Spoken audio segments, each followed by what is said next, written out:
2008 года на ежегодные сборы по дзюдо в Знаурский район приезжают североосетинские дзюдоисты. В этом году на сборы приехали 12 спортсменов с тренером Аркадием Засеевым. В течение 2 недель по программе юные дзюдоисты тренируются в день 2 раза, выполняют различные упражнения, готовятся к международному юношескому турниру, посвященному памяти Куанча Бабаева. Турнир пройдет в Нальчике. Будут отобраны те, кто покажет хорошие результаты.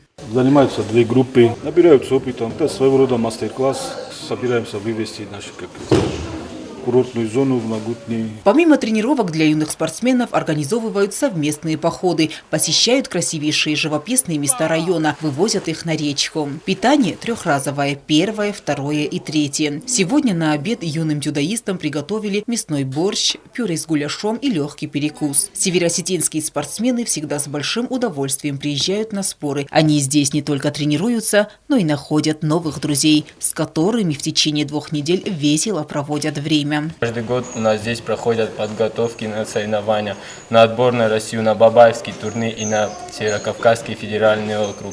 Здесь очень хорошие тренировки. Я занимаюсь дзюдо 11 лет. 5-й год приезжаю в Южную Осетию. Я хожу на дзюдо уже 4 года.